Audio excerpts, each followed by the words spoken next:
हम सबके दिमाग में आके गए और कितने घटनाएं हमारी आंखों के सामने ऐसे घूम गई, जो अभी कुछ ही दिनों में, कुछ ही समय पहले, कुछ महीनों पहले, कुछ सालों पहले हम सब ने देखी।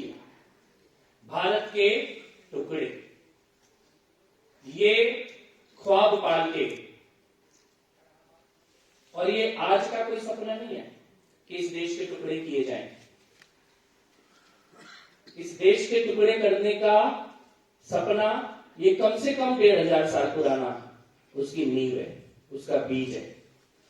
और आतंकवाद के, जिहाद के, दहशत के जितने भी स्वरूपों के बारे में अभी भाई साहब ने बिल्कुल 1 मिनट में इतने सारे स्वरूपों को गिना दिया, वो सभी खाली उसका छोटा छोटा टूल है।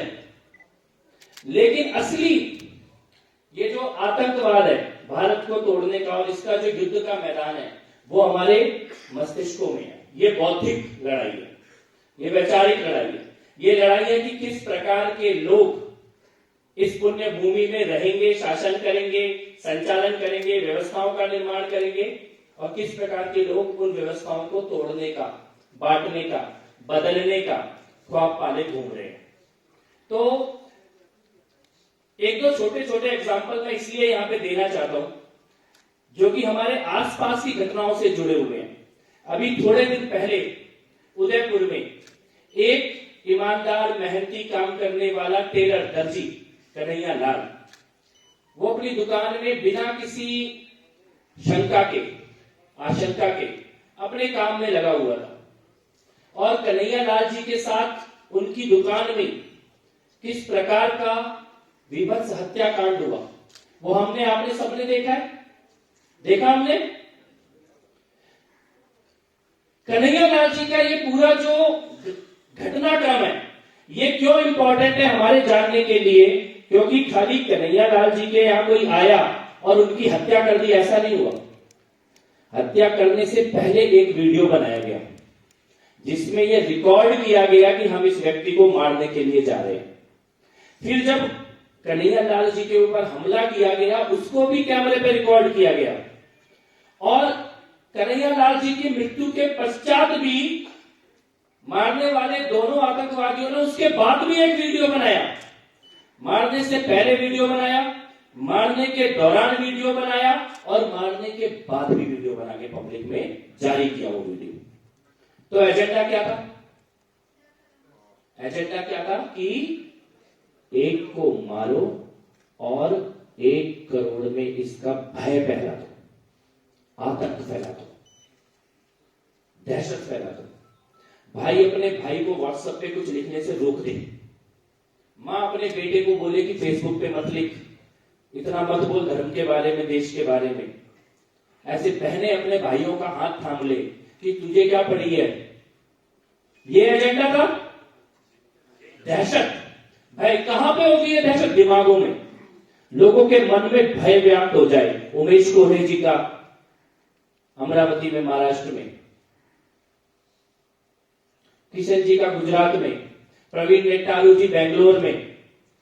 ये बड़ा गहरा विषय है, लेकिन मैं जो उदाहरण दे रहा हूं ये तो अभी पिछले 2-3 महीने के उदाहरण है। अब इस माहौल में, इस वातावरण में जहां पे हम एक एक करके युवाओं को खो रहे हैं, वहां पर देश की सर्वोच्च अदालत में एक पेटिशन दायर होती है।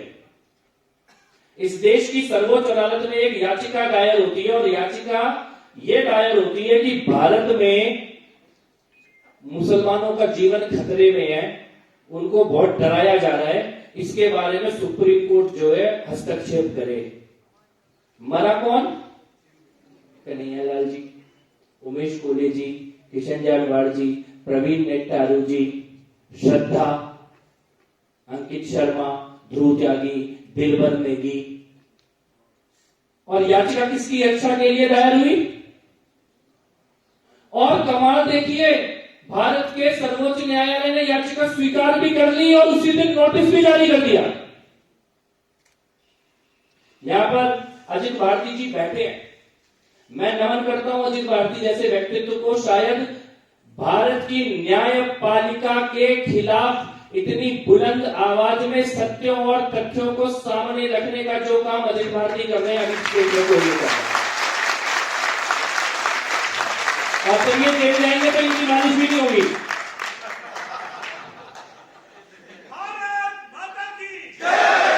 तुम्हें फिजियोथेरेपी नहीं मिल पाती जेल में।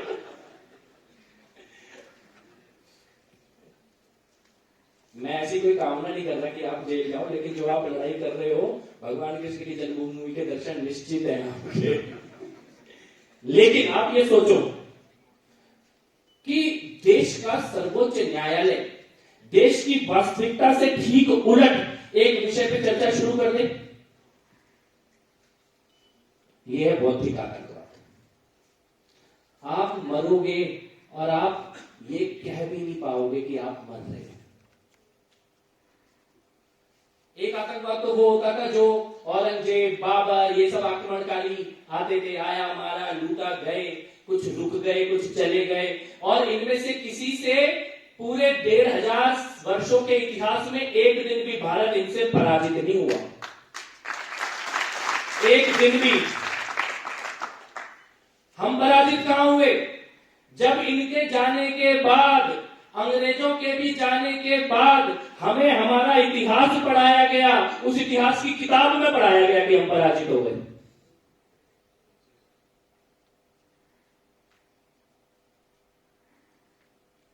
कौन जीता कौन हारा ये हमारे अपने लोगों ने झूठ बताना शुरू कर दिया।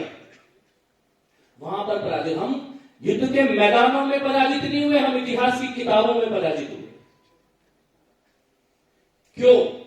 जिससे कि हमारे मन में ये बैठ जाए कि हम तो पराजित हुए, हमें तो कोई भी आया, बाहर से आया, हरा के चला गया। आगरा से लेके मेहरौली तक इतने किलोमीटर में जिनका दुकानदारी चलती थी, उनको भारत का राजा बता दिया गया।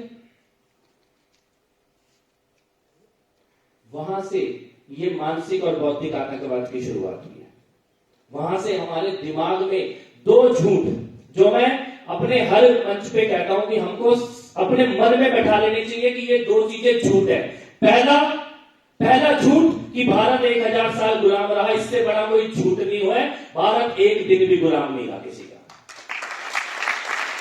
कोई भी आपको बोले, किताब में बोले, लेखक बोले, विचारक बोले, कोई भी बोले कि भारत 1000 साल गुलाम रहा, वो इस झूठ का शिकार है। हम एक दिन के लिए भी गुलाम नहीं रहे, हम सतत संघर्ष में रहे हैं। और संघर्ष बेशक 500 साल चलाओ राम जन्मभूमि का, लेकिन हम पराजित नहीं हुए। मंदिर वही बन रहा है आज।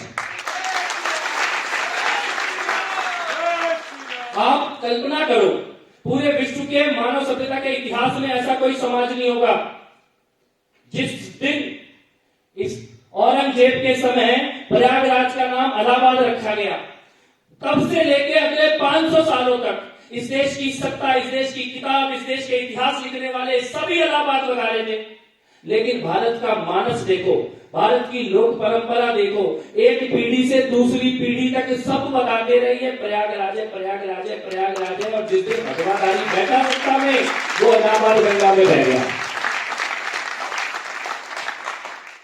किसी किताब में तो नहीं बता रहे थे, कोई इतिहास में नहीं बता रहे थे, सरकारी रिकॉर्ड में नहीं बता रहे थे, और 500 साल तक नहीं बता रहे थे। तब भी 5 मिनट लगा तो हम पराजित कैसे हुए? लेकिन सबसे बड़ा झूठ, दूसरा झूठ ये बोला कि ये जो हिंदू समाज है ना, ये एक कभी हो ही नहीं सकता। ये बोलते